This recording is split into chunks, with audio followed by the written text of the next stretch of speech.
First contact crisis. Silent alarm.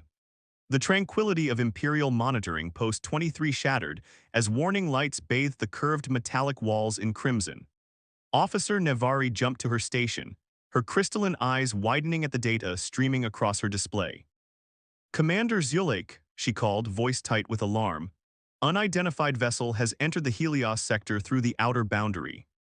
Commander Zulek, a tall Valgerian with pale blue skin and silver markings across his face, moved swiftly to the main console. That's impossible. No ships are scheduled for this quadrant for the next 7 cycles.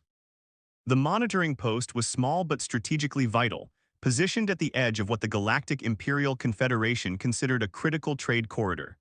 For decades, Post 23 had maintained a simple function: observe the stars, log authorized vessels, and report anomalies. Today was different. Visual confirmation, Zulek ordered, his four-fingered hand tightening on the edge of the console. The main screen flickered to display a sleek, dark vessel cutting through the void. Its design was starkly different from the elegant curves of Imperial ships. This craft featured aggressive angles, armored plating, and what appeared to be substantial weapons systems. Officer Talrin, the post's tactical specialist, gasped, "Commander, that's a human ship." The room fell into stunned silence. Humans were forbidden from venturing beyond their solar system. Not since the Cygnus incident 25 years ago, when the Empire's first contact mission ended in unexpected bloodshed. Verify identification, Zulek ordered, though he already knew Talrin was correct. The ship's profile was unmistakable. Confirmed, sir. Registry identifies as ESV Intrepid. That's an Earth space vessel, a warship. Zulek's expression darkened. The treaty is explicit. Humans are confined to their system. 25 years earlier, the Empire had anticipated an easy first contact with Earth. Instead, 3 Imperial cruisers were destroyed in a brief, shocking conflict. Humans fought with unexpected ferocity and technology that seemed impossibly advanced for such a young species. The peace accord that followed imposed strict isolation on Earth, designating humans as dangerous, unpredictable, and unready for galactic society. "Should we alert Imperial Command?" Nevari asked. Zulek nodded sharply. "Highest priority alert, use Protocol Crimson, and open communications with that ship." As Nevari transmitted the urgent message, Talrin activated the communication array. "ESV Intrepid, this is Imperial Monitoring Post 23. You have entered restricted space. Explain your presence immediately." Only silence answered them. "ESV Intrepid, respond now, or we will consider this an act of aggression." Still nothing. "Sir, they're ignoring us," Talrin reported, "but they're not attacking. They're maintaining course at constant speed." Zulek studied the ship's trajectory on the tactical display. Where are they headed? If they maintain current vector, they'll reach Valkyrie Station in approximately 12 hours. "The weapons research facility," Zulek whispered, cold dread spreading through his chest. "Alert the station, and keep trying to contact that ship." Defiance. Captain Alara Frost stood on the bridge of the ESV Intrepid, observing the stars through the forward viewport. Her posture was rigid, hands clasped behind her back, silver-streaked black hair pulled into a tight bun. Despite the tension vibrating through the ship, her face remained composed. "Captain, the Imperial Monitoring Post is hailing us again," reported Communications Officer Jensen. "8th attempt." Frost nodded but remained silent. Lieutenant Commander Donovan shifted uncomfortably at the weapons station. "Captain, perhaps we should respond. The longer we maintain silence, the more nervous they'll become." Frost turned to face her bridge crew, Earth's finest officers, all watching her, waiting for an explanation she couldn't yet provide. "We continue as planned," she stated firmly. "Imperial High Command must witness our presence before we communicate. A message from a minor outpost won't generate the attention we require." "But Captain," Donovan persisted, "we're violating the treaty. The Empire could interpret this as a declaration of war." "That's precisely what they did to us 6 weeks ago," Frost replied, her voice hardening. "And we're going to demonstrate that we know it." The bridge fell silent. Everyone aboard was aware of the attack on Neptune Research Station, 137 civilian scientists and engineers killed in what Earth's government publicly labeled a tragic accident. But the message Captain Frost had received told a different story. Executive Officer Rivera approached Frost. The crew deserves to know why we're risking war, she said quietly. Frost surveyed the concerned faces around her. They had followed her orders without question when they departed Earth in secret, when they utilized the experimental phase shift drive to bypass Imperial border sensors, and when they entered forbidden space. They deserved the truth. 6 weeks ago, Frost began, Neptune Research Station was attacked. The official narrative describes an environmental system malfunction. That's a lie. She activated a control, and a holographic projection materialized above the central console. It showed vessels firing upon the Neptune facility, vessels with the distinctive configuration of Imperial strike fighters. This footage was transmitted to me by a source within the Empire, Frost continued. Someone who desires peace as much as we do. Someone who claims there's a faction within the Imperial hierarchy attempting to provoke renewed conflict with Earth. The crew stared at the recording, expressions shifting from shock to anger. We're not here to initiate war, Frost stated emphatically. We're here to prevent one. But to accomplish that, we need to engage directly with Imperial High Command, not a border outpost. We must demonstrate that we know what occurred and that we can reach them whenever necessary. And if they attack us, Rivera asked. Frost's expression hardened. Then we show them why that would be unwise. Battle lines. Grand Admiral Thelax stood on the command deck of the Imperial flagship Vanguard, watching the holographic tactical display with calculating eyes. His tall, slender frame was accentuated by the formal black uniform adorned with silver insignia of the Imperial fleet. The scaled ridges along his hairless head pulsed slightly, a physiological sign of tension among Valgurians. "Show me this human vessel again," he commanded. The display shifted to reveal the ESV Intrepid moving steadily through Imperial space. Thelax had fought during the brief but devastating conflict with humans 25 years earlier. He had personally witnessed what a single human warship could accomplish when cornered. "What do we know about their capabilities?" Thelax asked. Intelligence Officer Merrick stepped forward, data tablet in hand. "Minimal information, Admiral. Following the treaty, we established surveillance outposts near their system, but humans have been cautious about testing new technologies in detectable space." He gestured to the hologram. "This ship exhibits features we haven't observed before. Our scans indicate hull composition of an unknown alloy significantly stronger than what they deployed during the previous conflict. Their propulsion signature suggests substantial advancements, and there's something else." Merrick's paused. "They somehow bypassed our outer detection grid without triggering any alerts. We only detected them once they were already within the Helios sector." Thelax's eyes narrowed. Stealth technology, or something we don't comprehend yet. He turned to his second-in-command. "Captain Vin, what is the status of our battle group?" Vin, a powerfully built female with jade skin and amber eyes, looked up from her station.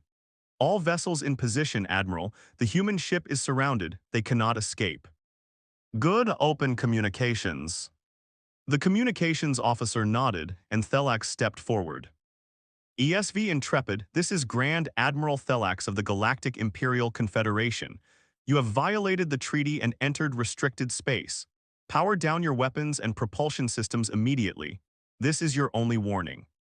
The bridge fell silent as they waited. Thelax had expected immediate compliance. The Empire's battle group consisted of 7 heavy cruisers and the massive Vanguard. No single vessel, especially a human one, would dare challenge such overwhelming force. But the Intrepid maintained its course. "Sir, they're not responding," the communications officer reported. Thelax frowned. "Target their propulsion systems. Prepare to fire a warning." "Wait," Merrick's interrupted. "They're transmitting." A moment later, a human face appeared on the main display. A woman with striking features, silver-streaked black hair, and penetrating gray eyes that seemed to look through Thelax rather than at him. "Admiral Thelax," the woman said coolly, "I am Captain Alara Frost of the Earth space vessel Intrepid. I recognize your authority in this sector, but I cannot comply with your directive." Thelax stepped closer to the display. "Captain Frost, you are in violation of a treaty your own government signed. Return your vessel to Earth space immediately, or we will open fire." "I cannot do that, Admiral," Frost replied. "We possess evidence that Imperial forces attacked an Earth research station 6 weeks ago. 137 civilians died. We're here to address this unprovoked act of aggression with your high command." Murmurs spread across the bridge. Thelax's expression remained impassive. These are serious accusations, Captain. The Confederation has authorized no action against Earth or its colonies. Then you should be very interested in the evidence we carry, Frost responded. I propose a meeting, just you and me. My vessel will remain stationary under your battle group's supervision. Thelax considered the offer. If he ordered an attack now, it would mean war. If the humans truly possessed evidence of Imperial aggression, he needed to examine it. Very well, Captain, you may board the Vanguard with 2 officers. Any sign of deception and your ship will be destroyed. Frost nodded, agreed, we'll prepare a shuttle. As the transmission ended, Captain Vin moved to Thelax's side. Admiral, this could be a trap. Possibly, Thelax acknowledged, but something doesn't align. If humans sought war, they wouldn't send a single ship. Prepare the conference chamber and triple the guards. I want to hear what Captain Frost has to say. The meeting. The conference chamber aboard the Imperial flagship Vanguard was austere and imposing. Polished metallic walls reflected the cool blue illumination, and the large oval table seemed to extend forever between the 2 delegations. Captain Frost, Executive Officer Rivera, and Lieutenant Commander Donovan sat opposite Grand Admiral Thelax, Intelligence Officer Merrick's, and Captain Vin. Imperial guards stood at attention in each corner, weapons ready. You claim our forces attacked your research station, Admiral Thelax began, his deep voice resonating in the silent chamber. This is a grave accusation, Captain Frost. Frost nodded, it is, and I wouldn't make it without substantial evidence. She placed a small device on the table. May I? Thelax nodded stiffly. Frost activated the device, and a hologram materialized above the table, displaying Neptune Research Station, a massive cylindrical structure orbiting the ice giant planet. The recording showed the attack, 3 vessels descending rapidly, firing energy weapons that sliced through the station's outer shell. Atmosphere vented explosively into space, carrying small figures with it, researchers caught in the decompression. These ships, Frost indicated, pointing to the attackers, are Imperial Nightshade-class strike fighters, if I'm not mistaken. Merrick leaned forward, examining the footage intently. The design is similar, but he frowned and glanced at Thelax. Admiral, something isn't right. Thelax's eyes narrowed. Explain. The propulsion signature is incorrect. Imperial Nightshades don't produce that energy pattern during acceleration. Frost nodded. We noticed that discrepancy as well. Initially, we considered they might be older models or perhaps modified. Who provided this footage? Thelax demanded. It arrived through an anonymous channel. The sender claimed to be someone within your Confederation who wishes to prevent another war. Thelax exchanged glances with his officers. Captain Vin, order a complete inventory of all Nightshade-class fighters in the fleet. I want to know if any are unaccounted for. Vin nodded and stepped away to issue the order. While we await that report, Thelax continued, perhaps Lieutenant Commander Donovan can explain how your vessel managed to evade our outer detection grid. Donovan looked to his captain, who nodded. We've developed a new propulsion system, he explained. It creates a localized phase shift that allows us to transition briefly between dimensional states, enabling us to bypass conventional detection methods. Merrick's eyes widened. That's theoretically impossible. Such technology is purely conceptual.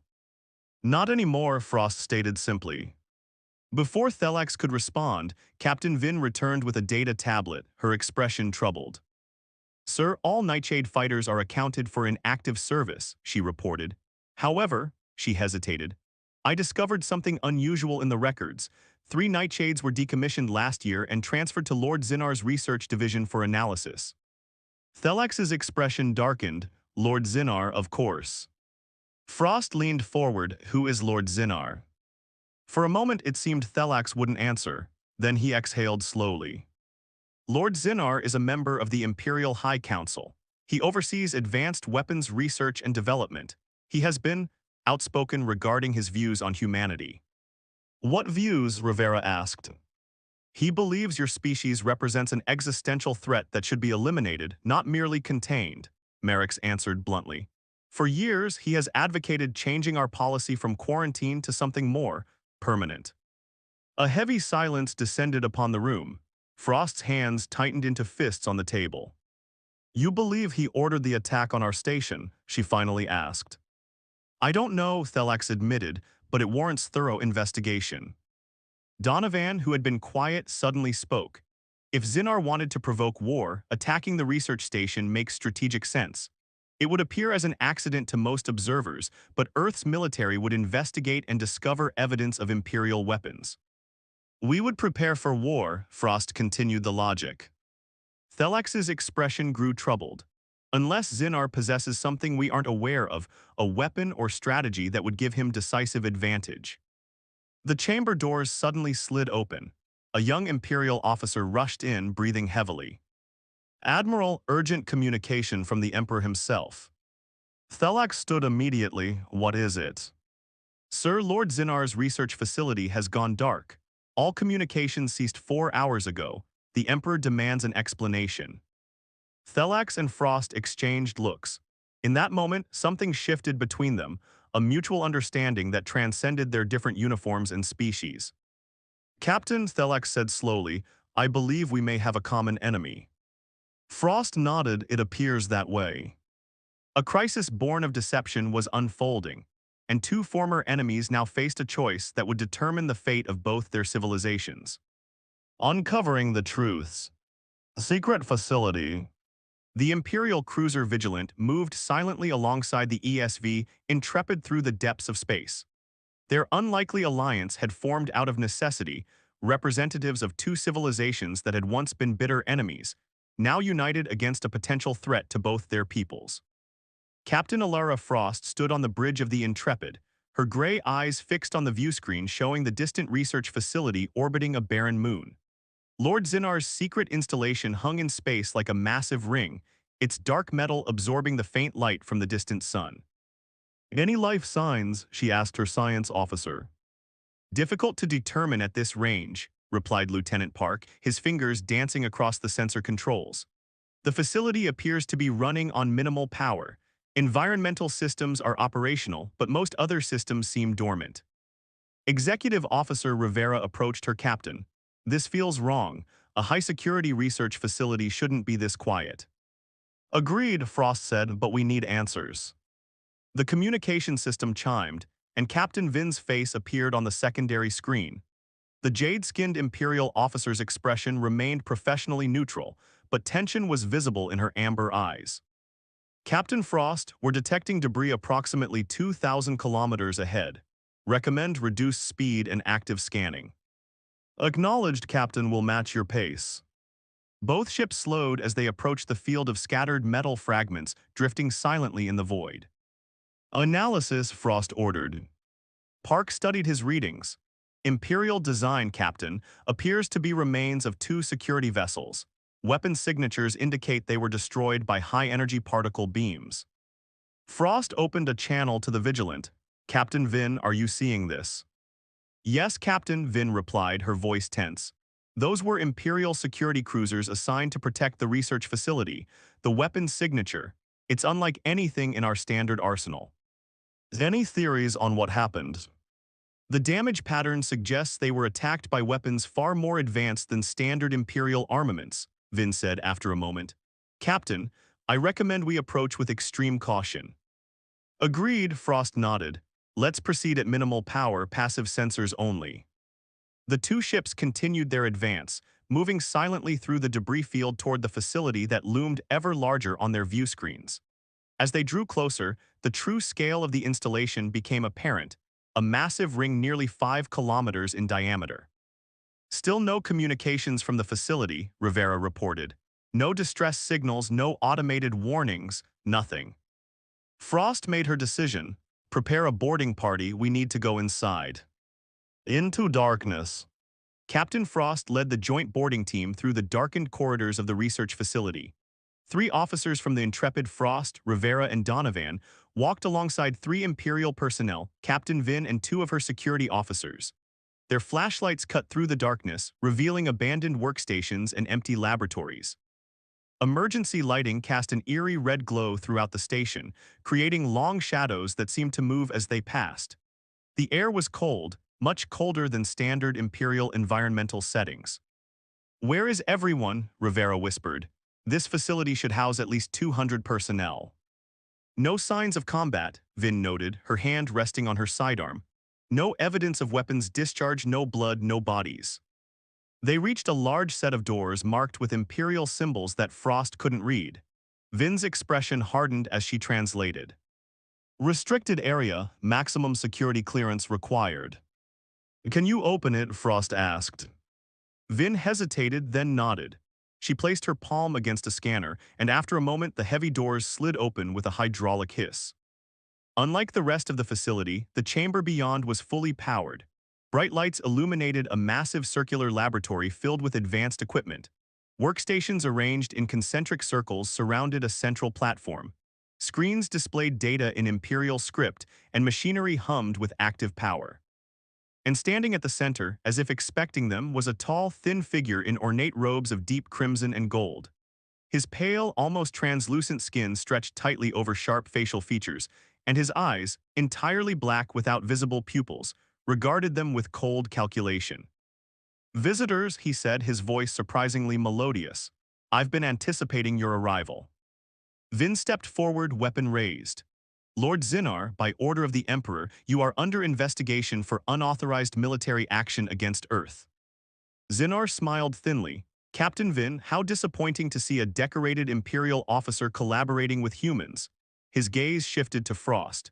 "And you must be the valiant Earth captain who dared venture into our territory, Captain Frost, I presume." Frost nodded, studying the man carefully. "Where is your staff, Lord Zinnar?" "Gone. I dismissed them when I learned of your approach. What we discuss here is not for ordinary minds." Frost moved slowly around the perimeter of the room, noting the various technologies on display. Some appeared Imperial in design, but others. "You've been studying human technology," she observed, stopping before a device that bore a striking resemblance to the phase shift drive that powered the Intrepid. "Studying? No, Captain, improving it," Zinnar gestured elegantly toward the device. "Do you recognize this?" Frost did, and the realization chilled her. "How did you acquire this technology?" "Not all humans believe in peace, Captain. Some can be persuaded with wealth, others simply despise their own government enough to assist us." Zinnar's smile widened. "But that's merely one piece of a much larger puzzle." Vin stepped closer to Zinnar. "You attacked the human research station. Why?" "To initiate what should have been completed 25 years ago," Zinnar's voice hardened. "Humans are dangerous. They advance too rapidly. In just 2 decades, they've nearly matched technology that required us centuries to develop. The quarantine was misguided. They should have been eliminated when we had the opportunity." "The Emperor disagrees," Vin said firmly. "The Emperor is weak," Zinnar spat. "He fears conflict with humans because of a few lost ships 25 years ago." "You're planning war," Frost said. "It wasn't a question." "I'm ensuring our survival," Zinnar corrected. "Humans would eventually break the quarantine, as you have so conveniently demonstrated. Your species cannot help itself. You must explore, expand, conquer. It is your nature." "We came seeking justice, not conquest," Rivera interjected. Zinnar laughed, a sound devoid of warmth. "And now you found something far more significant." He gestured toward the center of the room where a holographic display activated, showing what appeared to be a massive weapon system. "Project Eclipse, the culmination of decades of research enhanced by your own human technology." The hologram displayed a spherical device surrounded by a complex array of energy emitters. "What does it do?" Donovan asked, unable to contain his scientific curiosity. "It creates a disruption field that selectively targets certain molecular compositions," Zinnar explained with disturbing pride. "Specifically, it affects carbon-based neural systems like human brains while leaving infrastructure intact." Horror spread across the faces of both human and Imperial officers. "You're describing a weapon that could kill all humans while preserving our technology," Frost said, her voice barely controlled. "Precisely. Elegant, is it not? No messy planetary bombardment, no nuclear fallout, just silence." Zinnar's eyes gleamed. "And now that you're here, I can demonstrate its effectiveness on a smaller scale." Final gambit. Without warning, Zinnar pressed a concealed control on his wrist. Blast doors slammed shut, sealing the laboratory. A subtle humming began to build from equipment around the room. "You're too late," Zinnar announced. "The prototype is already activating. Within minutes, it will generate a field that will terminate all human neural activity within this facility. A tragic accident during an unauthorized boarding operation. Captain Vin raised her weapon. Shut it down, Zinar, now. You would side with them against your own kind? Zinar asked, genuinely curious. I side with the Emperor and the laws of the Confederation, Vin replied. What you're doing is treason. Zinar sighed dramatically. Such limited vision, history will vindicate me. The humming grew louder. Display screens around the laboratory showed power levels rising in the central apparatus. Donovan rushed to one of the control stations. Captain, this system is powering up fast. If what he says is true, we have minutes at most. Can you shut it down? Frost asked. I'm trying, but the interface is in Imperial script, and there are security lockouts. Vin joined him at the console. Let me help. As they worked frantically to deactivate the weapon, Frost kept her attention on Zinar, who watched with detached amusement. Why attack Neptune Station? She demanded. Those were scientist civilians. A test, Zinar replied casually. We needed to confirm our modified fighters could penetrate your defenses undetected. The attack was designed to appear as an accident, but with enough evidence of Imperial involvement to provoke your military response. When Earth launched its retaliatory strike, the full Eclipse platform would be deployed. The facility shuddered suddenly. Distant alarms began to sound. What was that? Rivera asked. Frost's communicator activated. Captain, this is the Intrepid. The facility is powering up massive weapon systems. They appear to be targeting both our ships. It seems my contingency protocols have activated, Zinar observed calmly. If I don't periodically enter the correct codes, the facility's automated defense systems target all vessels in range. Insurance against interference. The humming from the prototype weapon reached a painful intensity. Donovan worked frantically at the console alongside Vin. Captain, we can't shut it down through the interface, he called out. The system is locked. Frost looked around the laboratory, assessing options. Then we do this the hard way, target the power couplings. She drew her sidearm and fired at a junction box on the wall. Sparks erupted, but the humming continued. Primary and secondary power systems, Vin called out, pointing to massive conduits running along the ceiling. We need to sever both simultaneously. Rivera and one of the Imperial officers took aim at the designated targets. On my mark, Frost ordered. 3, 2, 1, fire. Energy beams struck both power conduits simultaneously. The laboratory plunged into darkness before emergency lighting flickered on. The humming died away. No, Zinar shouted, his composure finally broken. He lunged toward a secondary control panel. Captain Vin intercepted him, grappling with the taller Imperial. Despite her smaller stature, her military training was evident as she forced him away from the controls. Lord Zinar, you are under arrest for treason against the Confederation, unauthorized warfare, and attempted genocide, she declared, securing his wrists with restraints. Frost's communicator activated again. Captain, multiple Imperial warships are approaching at high speed. They're charging weapons. Identification, Frost demanded. They're broadcasting as the Emperor's Royal Guard. Admiral Thelax is commanding. Relief washed over Vin's face. The Admiral received our message. The facility shuddered again as the external weapons continued firing automatically. We need to get back to our ships, Frost said urgently. Not yet, Donovan interrupted. Captain, look at this. He had accessed one of the still-functioning terminals. This facility contains complete plans for the Eclipse weapon, including a larger version designed to target the entire Earth system. Download everything, Frost ordered. We need proof. As Donovan worked to extract the data, Frost turned to Vin. Your Emperor needs to see this, all of it. Vin nodded grimly. He will, and those responsible will face Imperial justice. New beginnings. 1 week later, Captain Frost stood in the observation lounge of the Intrepid, gazing at the stars. The ship was holding position at the edge of Imperial space, waiting for the final diplomatic transmission before returning to Earth. The door slid open and Executive Officer Rivera entered. Captain, transmission from the Imperial capital. Admiral Thelax is waiting. Frost nodded and moved to the communication station. Admiral Thelax's image appeared on the screen. his expression solemn but less severe than during their first encounter. "Captain Frost," he greeted her, "the Emperor has asked me to convey his personal message to your government. Lord Zinnar and his conspirators have been arrested. Their plot was more extensive than we initially believed, with sympathizers throughout our military and scientific communities." "And the Eclipse weapon?" Frost asked. "All research has been contained and secured. The Emperor has declared such technology forbidden under Imperial law." Thelax paused. "Captain, the Emperor acknowledges that the treaty between our civilizations was born of fear rather than understanding. He proposes new negotiations, a diplomatic exchange that would end the quarantine and establish formal relations between the Empire and Earth." Frost couldn't hide her surprise. "That's unexpected, Admiral." "This crisis has revealed vulnerabilities on both sides," Thelax replied. "Isolation breeds fear and misunderstanding. Perhaps it is time for a new approach."